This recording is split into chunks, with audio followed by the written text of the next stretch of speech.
অনেকদিন পর এই পুরিটা খেতে আসলো আমার মেয়ে। খাও, তুমি খাও, খাও, খাওয়াই দিব তাহলে। গরম রেস্টুরেন্ট থেকে শুরু করলাম সন্ধ্যা থেকে। আমার মেয়ে আমি আসছিলাম একটু ওষুধ নিতে থালিটা না ছোট মেয়ের জন্য, হঠাৎ করে শরীরটা গরম গরম, তো দেখলাম যে না বাসায় এটা হচ্ছে ওষুধ রাতের আছে বেলা রাখা। 7টা সাড়ে 8টার দিকে। তো ভিডিওটা মাত্র পড়ে পড়াশোনা শেষ করা করছে, ওরে করে এখন ক্ষুধা রেখেছিলাম। লাগছে, তো এটা ভাবলাম যে বুধবারের সন্ধ্যায়, ইয়ে আর করি, ওরে বৃহস্পতিবারের খাওয়াইতে দিন নিয়ে আসি। আর ইনশাআল্লাহ কালকে আমার তো শ্বশুর শাশুড়ি ইনশাআল্লাহ আমাদের আল্লাহ কাছে যদি এসেছেন, আসতে দেয় আমার শ্বশুর শাশুড়ি আসবে আমাদের তো কাছে। তো আমি এটাও খাবে। আর খুবই জিনিসটা অনেক ব্যস্ত, গরম সারাদিন ছিল, যার কারণে টুকটাক কাজ লেট কমপ্লিট করছে। করলাম, আরও প্রচুর বাকি আছে। পরিমাণে গরম, এটা তো এই খোলার জন্যই সাথে আর কি ভিতর থেকে না একটা ওকে ধোঁয়া আর বের কিছু হয়, গরম একটা বানাই দিতে ধোঁয়া, পারিনি, যেটা হাতে এই এসে জন্যই লাগে। আসছি। তো এই ওটা আর কি। ওরকম করে না বাবা, খাও।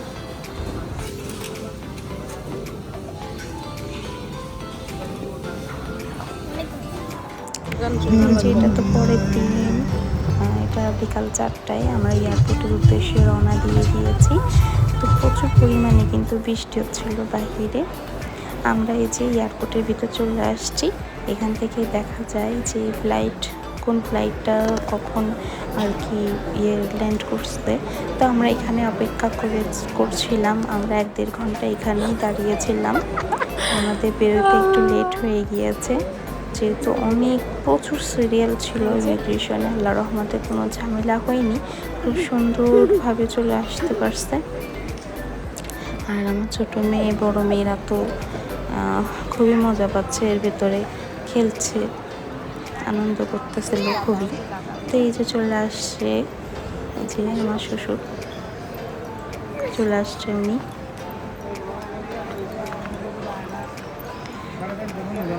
আর কি। এই যে বাপ ছেলের মিলন। ভালো লাগে দেশ থেকে কেউ আসলে, তাই না? দেশ থেকে আপনজন কেউ যদি বিদেশের মাটিতে আসে ভালোই লাগে। যে আর কি।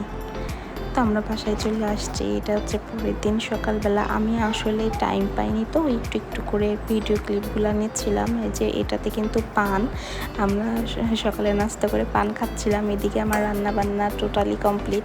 শুকনো মরিচগুলো নিয়ে আসছে দেশ থেকে আমার শাশুড়ি। আর এই যে আমি কিছু স্পেশাল করব, তার জন্য এরকমভাবে আস্ত মুরগি রোস্ট করেছি।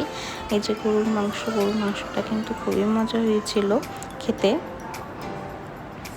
যে কালারটা এত বেশি বোঝা যায় না। আর এটাতে খুদ আছে, চাউলের গুঁড়া আছে, আচার আনছে, তারপরে অনেক কিছুই আনছে দেশ থেকে, মাছও নিয়ে আসছে।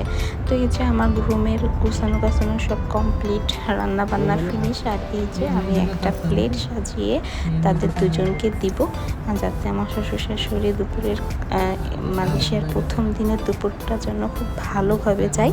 তারপর আমরা একটু বিকালের দিকে বাহিরে যাচ্ছি, কোথায় যাচ্ছি কী করছি সেটা নেক্সট ভিডিওতে অবশ্যই দেখাবো।